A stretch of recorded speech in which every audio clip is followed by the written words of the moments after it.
Chapter करना है air water and weather. Okay so what about air water and weather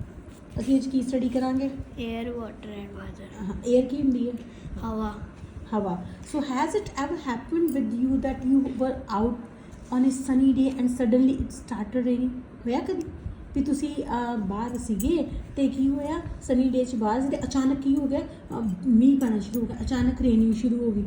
okay ਹੋਇਆ ਕਦੀ होया। ਸੋ ਹੂ ਕਾਜ਼ ਦਿਸ ਚੇਂਜ ਇਨ ਦ ਵੈਦਰ ਕਿੰਨੇ ਕਾਜ਼ ਕੀਤੀ ਚੇਂਜ ਵੈਦਰ ਦੇ ਵਿੱਚ sun. Okay so who surely not the weatherman ਕੋਈ weatherman ਤਾਂ ਹੈਗਾ ਨਹੀਂ ਸੀ it is the sun which causes the changes in weather ਕਿੰਨੇ ਕਾਜ਼ ਕੀਤੀ ਹੈ ਚੇਂਜਸ sun ਨੇ ਠੀਕ ਹੈ ਸੋ sun ਕੀ ਹੈ ਸਾਡਾ sun એનર્ਜੀ ਦੇਣ ਵਾਲਾ sun ਸਭ ਕੁਝ ਕੀ ਕਰਦਾ sun ਹੀ ਕਰਦਾ it is the sun which causes changes in the weather so ਕੌਣ weather change ਕਰ ਰਿਹਾ sun it is the sun which is causing the change in weather the heat of the sun affects the movement of air ਜਿਹੜੀ heat ਹੈਗੀ ਹੈ ਸਨ ਦੀ ਉਹ ਕੀ ਕਰਦੀ ਹੈ effect ਕਰਦੀ ਹੈ ਹਵਾ ਦੀ ਮੂਵਮੈਂਟ ਨੂੰ ਇਫੈਕਟ ਕਰਦੀ ਮੂਵਮੈਂਟ ਆਫ 에ਅਰ ਨੂੰ ਵੀ ਇਫੈਕਟ ਕਰਦੀ ਹੈ ਓਕੇ ਜਿਸ ਦਿਨ ਸੂਰਜ ਘੱਟ ਨਿਕਲਿਆ ਹੋਵੇ ਤਾਂ ਕੀ ਹੁੰਦਾ ਹਵਾ ਜਿਹੜੀ ਹੈ ਉਹ ਥੋੜੀ ਤੇਜ਼ ਹੋ ਸਕਦੀ ਹੈ okay the heat of the sun effects the movement of air and changes the form of water ਵਿਚ brings about the change in weather ਤੇ ਜਿਹੜੀ ਚੇਂਜਸ ਹੁੰਦੀਆਂ ਫਾਰਮ ਆਫ ਵਾਟਰ ਦੇ ਵਿੱਚ ਕਿਹੜੀ ਕਿਹੜੀ ਫਾਰਮਸ ਹੁੰਦੀਆਂ ਵਾਟਰ ਦੀਆਂ वाटर वेपन। ਵੈਪਨ ਨਹੀਂ ਹੈਗੇ ਵਾਟਰ ਦੀਆਂ ਕਿਹੜੀ ਕਿਹੜੀ ਫਾਰਮਸ ਹੁੰਦੀਆਂ solid liquid and gases water vapour ਨਹੀਂ ਹੁੰਦੇ ਓਕੇ ਇਟਸ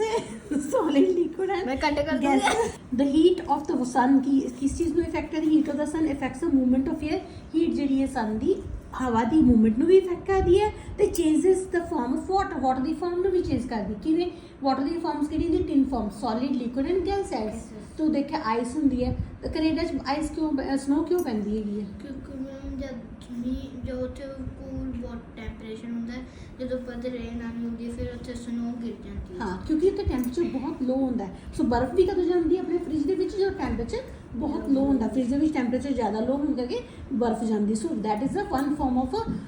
ਵਾਟਰ ਉਹਨੂੰ ਕੀ ਕਹਿੰਦੇ ਆਪਾਂ ਸੋਲਿਡ ਦੂਜੀ ਫਾਰਮ ਕਿਹੜੀ ਆ ਗਈ ਲਿਕੁਇਡ ਲਿਕੁਇਡ ਕੀ ਹੈ ਨਾਰਮਲ ਆਪਾਂ ਜਿਹੜਾ ਪਾਣੀ ਪੀਂਦੇ ਹਾਂ ਉਹ ਲਿਕੁਇਡ ਹੈਗਾ ਹੈ ਨਾ ਲਿਕੁਇਡ ਔਰ ਟੈਂਪਰੇਚਰ ਦੇ ਚੇਂਜ ਹੋਣ ਦੇ ਨਾਲ ਹੀ ਉਹਦੀਆਂ ਫਾਰਮਸ ਚੇਂਜ ਹੁੰਦੀਆਂ ਯਾਨੀ ਜਦੋਂ ਸੋਲਿਡ ਤੋਂ ਲਿਕੁਇਡ ਦੇ ਵਿੱਚ ਆ ਗਿਆ ਲਿਕੁਇਡ ਮਤਲਬ ਜਿਹੜਾ ਆਪਾਂ ਪਾਣੀ ਪੀਂਦੇ ਹਾਂ ਉਹ ਨਾਰਮਲ ਟੈਂਪਰੇਚਰ ਹੈਗਾ ਜਦੋਂ ਅਸੀਂ ਉਹਨੂੰ ਬੋਇਲ ਕਰਤਾ ਟੈਂਪਰੇਚਰ ਬਹੁਤ ਜ਼ਿਆਦਾ ਵੱਧ ਗਿਆ ਉਹ ਗੈਸ ਬਣ ਜਾਂਦੀ ਸੋ ਇਸੇ ਕਰਕੇ ਕੌਣ ਰਿਸਪੌਂਸਿਬਲ ਹੈਗਾ ਸਾਰੀ ਚੀਜ਼ਾਂ ਵਾਸਤੇ ਸਨ ਜਿਹੜਾ ਹੈਗਾ ਉਹ ਰਿਸਪੌਂਸਿਬਲ ਹੈਗਾ to change the forms of water okay weather is the condition of atmosphere surrounding us at a particular time weather ਵੈਦਰ ਹੈਗਾ ਉਹ ਕੰਡੀਸ਼ਨ ਹੈਗੀ ਐਟਮੋਸਫੇਅਰ ਦੀ ਜਿਹੜੀ weather is the condition of the atmosphere surrounding us at a particular time weather ਜਿਹੜੀ ਹੈਗੀ ਆ ਉਹ ਇੱਕ ਕੰਡੀਸ਼ਨ ਹੈਗੀ ਹੈ ਜਿਹੜੀ ਐਟਮੋਸਫੇਅਰ ਜਿਹੜਾ ਆਪਣੇ ਆਲੇ ਦੁਆਲੇ ਆ ਉਹਨੂੰ ਚੇਂਜ ਕਰਨ ਵਾਸਤੇ ਵੈਦਰ ਜਿਹੜੀ condition weather is the condition of atmosphere surrounding us at a particular time okay ਸੋ ਕਿਸੇ ਖਾਸ ਟਾਈਮ ਤੇ ਜਿਹੜੀ ਇਸ ਵੈਦਰ ਜਿਹੜਾ ਹੈਗਾ ਉਹ ਇੱਕ ਕੰਡੀਸ਼ਨ ਹੈਗੀ ਹੈ ਐਟਮੋਸਫੇਅਰ ਦੀ ਨੂੰ ਚੇਂਜ ਕਰਨ ਦੀ ਇਨ ਟਰਮਸ ਆਫ ਟੈਂਪਰੇਚਰ ਦੇ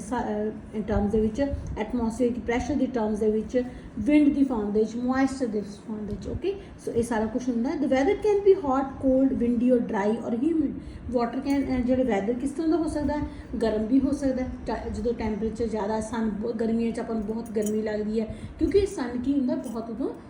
ਜਿਹੜਾ ਹੈਗਾ ਉਦੋਂ ਟੈਂਪਰੇਚਰ ਉਹਦਾ ਹਾਈ ਹੁੰਦਾ ਓਕੇ ਸੋ ਉਦੋਂ ਸਾਨੂੰ ਕੀ ਫੀਲ ਹੁੰਦਾ ਹੈ ਗਰਮੀ ਮਹਿਸੂਸ ਹੁੰਦੀ ਹੈ so weather can be hot it can be cold it can be dry it can be windy or humid ਠੀਕ ਹੈ ਠੰਡਾ ਵੀ ਹੋ ਸਕਦਾ ਹੈ ਗਰਮ ਵੀ ਹੋ ਸਕਦਾ ਹੈ ਹਵਾ ਚੱਲਦੀ ਹੋ ਸਕਦੀ ਹੈ ਹਿਊਮਿਡਿਟੀ ਵੀ ਹੋ ਸਕਦੀ ਹਿਊਮਿਡਿਟੀ ਮਤਲਬ ਮੋਇਸਚਰ ਵੀ ਹੋ ਸਕਦਾ ਉਹਦੇ ਵਿੱਚ ਓਕੇ ਸਮਝ ਆ ਗਈ ਇੰਨੀ ਕੀ ਸਮਝ ਆਇਆ ਤੂੰ ਮੈਨੂੰ ਦੱਸੀ ਜਰਾ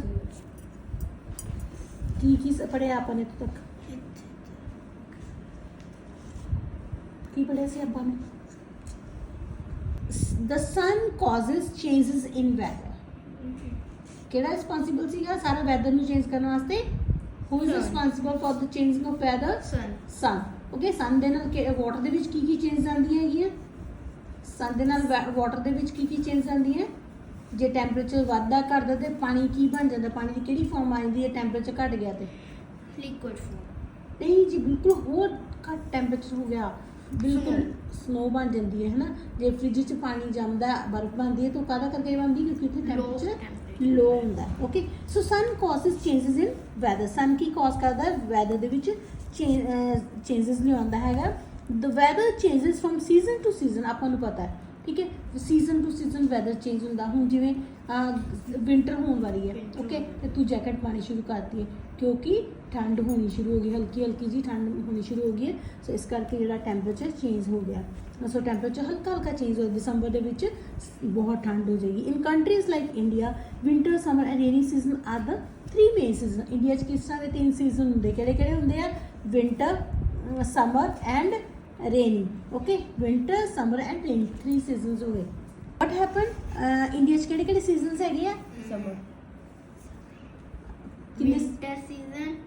summer season, monsoon, rainy season ਹੈ ਨਾ, Rainy 3 ਸੀਜ਼ਨਸ ਮੇਨ ਆ ਗਏ ਆਪਣੇ। ਸੋ ਡਿਊਰਿੰਗ ਦ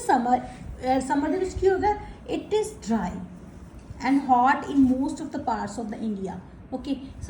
ਉਹਦੇ 'ਚ ਕੀ ਹੁੰਦਾ ਹੈ? ਸਮਰ ਜਦੋਂ ਗਰਮੀ ਹੁੰਦੀ ਹੈ ਤੇ ਜ਼ਿਆਦਾਤਰ ਸਾਰੇ ਏਰੀਆ ਦੇ ਵਿੱਚ ਇੰਡੀਆ ਦੇ ਵਿੱਚ ਕੀ ਹੁੰਦੀ ਹੈ? ਡਰਾਈ ਵੈਦਰ ਹੁੰਦਾ ਹੈ ਨਾ, ਵੈਦਰ ਡਰਾਈ ਹੋ ਜਾਂਦਾ ਤੇ ਉੱਥੇ ਨਾਲ ਕੀ ਹੁੰਦਾ? ਟੈਂਪਰੇਚਰ ਜਿਹੜਾ ਉਹ ਵੀ ਹੌਟ ਵੀ ਹੁੰਦਾ, ਆਪਾਂ ਨੂੰ ਗਰਮੀ ਲੱਗਦੀ, ਪੱਖੇ ਚਲਾ ਕੇ ਰੱਖਦੇ ਹਾਂ। But it rains a lot in rainy season. ਤੇ ਬਾਰਿਸ਼ ਕਦੋਂ ਆਉਣੀ ਸ਼ੁਰੂ ਹੋ ਜਾਂਦੀ ਹੈ? ਜਦੋਂ ਰੇਨੀ ਸੀਜ਼ਨ ਹੋ ਗਿਆ ਤਾਂ ਉੱਥੇ ਕੀ ਹੋਏਗੀ? ਬਾਰਿਸ਼ ਜ਼ਿਆਦਾ ਹੋਣੀ ਸ਼ੁਰੂ ਹੋ ਜਾਂਦੀ ਹੈ। ਤਾਂ ਬਾਰਿਸ਼ ਕਰਕੇ so it is called rainy season. ਜਦੋਂ ਬਾਰਿਸ਼ ਹੁੰਦੀ that we are saying that is a rainy season. However, even during one season, the weather changes from day to day and sometimes from hour to hour. ਕਹਿੰਦੇ ਕਈ ਵਾਰ ਕੀ ਹੁੰਦਾ ਹੈ, ਇੱਕ season ਦੇ ਵਿੱਚ ਵੀ ਕਈ ਵਾਰ ਵੈਦਰ ਦਿਨ, ਇੱਕ ਦਿਨ 'ਚ ਗਰਮੀ ਹੋਏਗੀ, ਦੂਜੇ ਦਿਨ ਸਰਦੀ ਹੋਏਗੀ ਹਲਕੀ ਜੀ, ਜਾਂ ਘੰਟੇ ਬਾਅਦ ਬਾਰਿਸ਼ ਹੋ ਰਹੀ ਹੈ, ਘੰਟੇ ਬਾਅਦ ਧੁੱਪ ਚੜੀ ਹੋਈ ਹੈ। So it also happens some time okay. So you have to study up to this. After that we will continue with the next okay, I will ask questions to you.